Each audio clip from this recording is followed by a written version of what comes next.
What's going on, guys? We are Tottenham TV here, back again with another Tottenham update, and it's been a day which has caused rifts throughout the whole club, seeing as talisman Harry Kane has skipped training, and it's caused lots of rifts in the hierarchy, lots of rifts in the playing staff, and we'll start with this developing story. There's been more developments as of the past hour. According to Dan Kilpatrick, Tottenham are planning to hit Harry Kane with a significant fine after the striker failed to report back to the club today. Spurs are disappointed by his decision, and the club feel they have no choice but to fine him after a breach of contract. So this is at risk of getting very, very messy, I feel, this Harry Kane saga. If fines are already starting to come about from the club, that is going into territory where it can only go one way, and that's a big rift between the club and the player Harry Kane. And it's very, very sad to see, given how much we value Harry Kane, how much we love him, and what he's done for the club. And I would hate to see it end like this, but it seems that this Harry Kane has drawn a line in the sand, and this is the direction it's going in, which is not where any Tottenham fan wanted it to go, which is troubling. I'm concerned about it. I understand Harry Kane, what his position is and his motives. It goes on to say, Dan Kilpatrick goes on to say, Tottenham consider Harry Kane's no-show as an internal matter and do not plan to make a comment publicly on the matter, but the club are very disappointed by his decision. And other reputable sources have commented on this story, which is obviously massive news. Fabrizio Romero has gone on to say Harry Kane was planning to not turn up to training for a very long time. After Kane's actions this morning, Tottenham are still ready to fight to keep the player. He went on to say Tottenham insist they want to keep Harry Kane after turning down a 100 million bid 1 month ago. Kane wants Champions League football, but if Spurs change their position, Man City will be ready to reopen talks. So it seems as though Tottenham are still defiant on Harry Kane in their position that he's not for sale. He's not going anywhere. But Harry Kane, it seems, is going to do his utmost to try and make things as uncomfortable as possible for the club and for the hierarchy. Alistair Gold put out an article in the past hour saying he was asking himself questions and answering them as well. He's saying how have the Spurs hierarchy reacted to the Kane situation? He said it's only making them dig their heels in further, as some within the club had already been unimpressed with the various aspects of the handling of Kane's future. It may well go no further than this, but the various stages have certainly not helped any chance of Kane moving on. So Alistair Gold is of the opinion that Kane playing up and causing trouble in the club is actually hurting his chances of moving rather than helping them, which I'm sure he and his agent believe they are. Alistair Gold went on to say, does this make a move to Man City any more likely? Alistair Gold said it makes it more difficult because it turns into a point of principle for Tottenham to keep Harry Kane. So there is a possibility that Harry Kane's actions could make Daniel Levy and the club dig in their heels even more. But maybe Harry Kane is of the opinion if he makes things as uncomfortable as possible and tries to force a move in as hard as possible, that will force Tottenham's hand to agreeing a transfer and taking the money rather than digging their heels in. It's interesting to see both sides of the coin. Clearly, there's a difference of opinion in how this is going to affect the transfer. Stuart Brennan of the Manchester Evening News was also talking about this transfer, so it's interesting to get a Man City perspective on the deal. He said, what are the City sources saying about Kane's failure to turn up to training? He responded, there's nothing coming out of City officially or unofficially on this at the moment. He was also asked, could City sign Kane and Grealish in one window? And this is from Man City correspondent. He said, absolutely. If the prices remain within their budget, it will still be a spend less than Chelsea splashed out last summer, even if it's only for 2 players rather than the 5 Chelsea bought. And with the possibility of big names leaving the Etihad, and with a host of fringe players being sold for big amounts, e.g.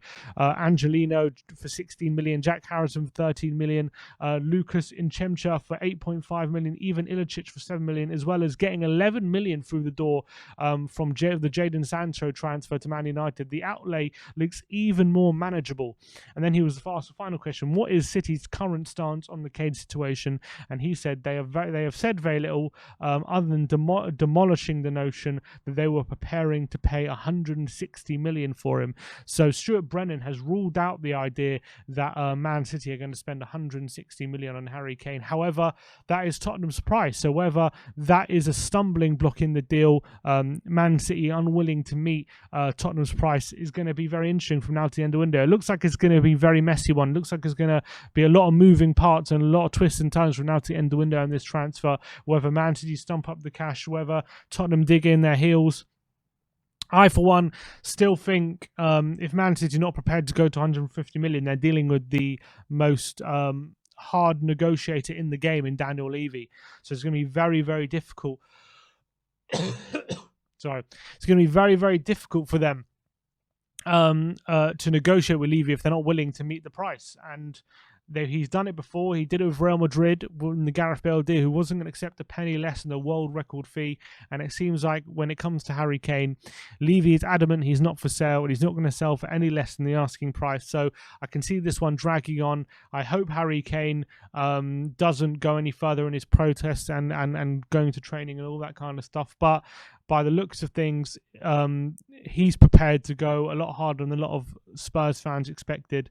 So we'll have to see how this one plays out. That's the latest on the whole Harry Kane situation. In more positive news, going over to Atalanta and Christian Romero. Romano has had more updates on the Christian Romero deal.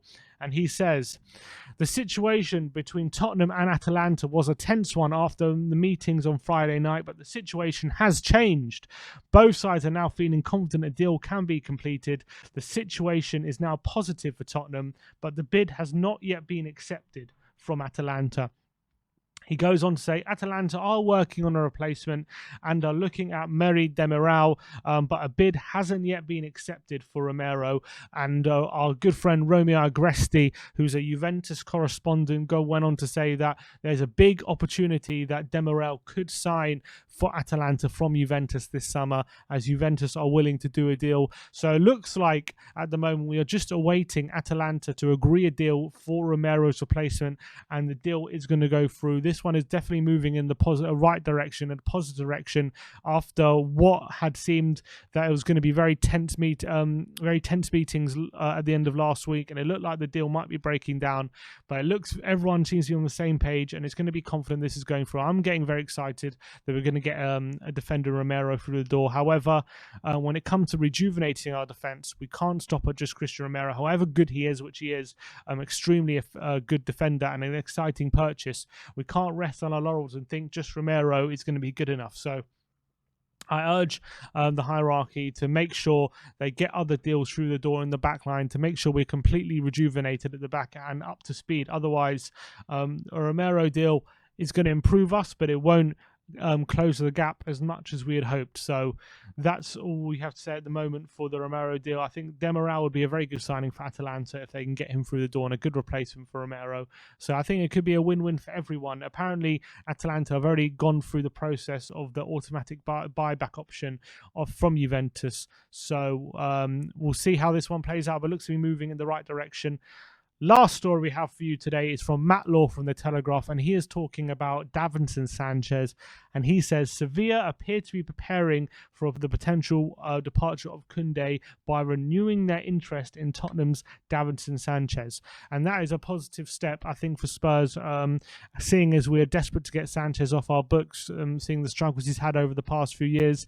With the Koundé deal going through for Chelsea, it seemed as though Sanchez, the deal for Sanchez was going to be off. Zuma seemed to be going the other way in that deal, but it seems as though that has hit a snag, and Zuma is asking for too high wages, and it's not going to work out. So maybe this is why they're renewing their interest for Sanchez, and Chelsea are going to go for a straight cash deal for Koundé. That's what the latest it seems on that in that one. I don't expect any movement over the next few days for Sanchez, but I think it's positive for me if we can get a good fee for Sanchez, get the centre back off our books, and then it frees up some cash and some money to go and replace him and get a centre-back through the door, to add to Romero as well, because obviously if we sign Romero, sell Sanchez, it only leaves us with Dyer, Romero and Rodon, so we're definitely going to need another centre-back. So hopefully Sevilla stump up a decent fee and Sanchez can go. It'll be a very good move for him, and he can follow his friend Lamela to Sevilla as well. So hopefully it's a win-win for everyone. But that is your Tottenham update for today. We've spoken about Harry Kane, we've spoken about Christian Romero, and we've spoken about Davinson Sanchez. Let me know in the comment section below all your thoughts on all the developing stories from today. It's been a very hard day for Tottenham fans around the country, given Harry Kane's stance on his transfer. But let's see how it plays out from now to the end of the window. Thank you for joining me again today. Like, subscribe, and comment. And as always, come on, you Spurs.